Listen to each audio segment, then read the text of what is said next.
Brought to you by KR Mangalam University.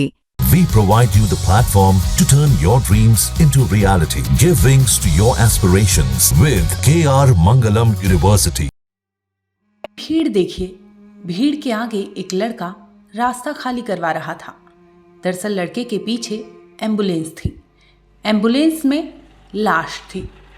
वो लाश इंदौर के राजा रघुवंशी की थी। राजा रघुवंशी 20 मई को अपनी पत्नी सोनम के साथ शिलोंग हनीमून पर निकले थे, लेकिन उन्हें नहीं पता था कि वो वापस लौट नहीं सकेंगे और लौटेंगे तो सफेद कफन में। राजा रघुवंशी सफेद कफन में अपने अंतिम यात्रा पर निकले थे। ये एम्बुलेंस उनके घर की ओर जैसे जैसे बढ़ रही थी, वैसे वैसे उनके परिवार की चीखें तेज होती जा रही थी। एम्बुलेंस जैसे ही घर पहुंचता है, मानो वहां पर चीख पुकार मचने लगती है। एक बार राजा रघुवंशी के घर का ये दृश्य देखिए।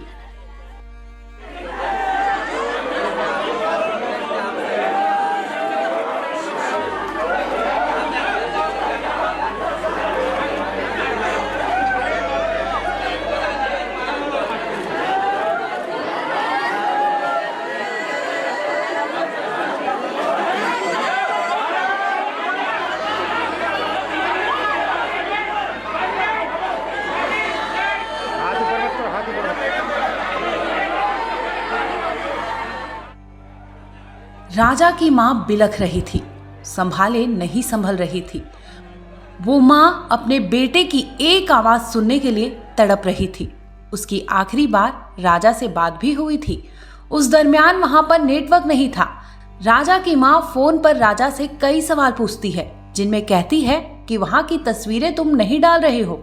इस पर राजा ने कहा था कि नेटवर्क वहां पर पुअर है, जिसकी वजह से वो अपलोड नहीं कर रहे थे। इस दरमियान मां को नहीं पता था कि उनका बेटा अब लौटेगा तो जिंदा नहीं। वो सफेद कफन में देख अपने बेटे को चीख पुकार मचाने लगती है। परिवार के लोग उन्हें संभालते हैं, लेकिन संभाले वो संभलती नहीं है।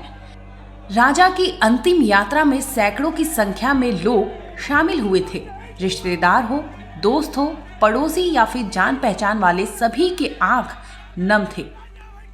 राजा को अंतिम विदाई देने के लिए मानो वहां पर भीड़ उमड़ पड़ी थी। बता दें कि 10 मई को राजा की शादी सोनम रघुवंशी से हुई थी। राजा 20 मई को अपनी पत्नी सोनम रघुवंशी के साथ हनीमून के लिए शिलोंग रवाना हुए थे।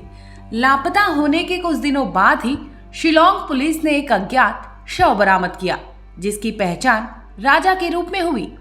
जो मेरी मांग मेरे भाई का मुंह से निकला होगा, शायद से या सपने में आया होगा। उसने बोला कि भैया मैं मरा नहीं, मुझे मारा गया। जिस तरह से पोस्टर आपने देखा ऊपर लगा हुआ है, तो मेरे भाई की एक ही मांग है कि भैया मैं मरा नहीं, मुझे मारा गया। मैं घूमने आया था और मेरी CBI जाल बिठाई जाए, जब तक मेरे आत्मा शांति मिलेगी। तो राज्य सरकार और केंद्र सरकार से मेरी एक ही मांग है। सरकार लगातार जो प्रयास भी कर रही थी, लेकिन आज इस हालत में हुआ घटना, उसके लिए आप मैं सरकार तो अच्छे से प्रयास में लगी हुई है, लेकिन जो काम हो रहा ना सर, जो जैसे इतनी धीरे धीरे 10-11 बार बॉडी मिली है, तो वो हिसाब से तो सब मेरे को थोड़ा सा वो है। लेकिन सरकार से कोई ये नहीं बोला, नेगेटिव हो रहा, सरकार की तो सपोर्ट मिला है। अब मेरे को बस CBI की मांग मिल गई, तो मेरे भाई के साथ जो गलत हुआ वो अच्छा हो जाएगा, उसके आत्मा शांति मिल जाएगी। बताते चले कि राजा की वाइफ सोनम अभी तक लापता है। शिलोंग पुलिस को अब तक उनसे जुड़ी कोई ठोस जानकारी भी नहीं मिली है। राजा के परिवारजनों ने सरकार से मांग की है कि इस मामले की गहराई से जांच होनी चाहिए और जल्द से जल्द सोनम का पता लगाया जाना चाहिए। ब्यूरो रिपोर्ट, क्राइम तक।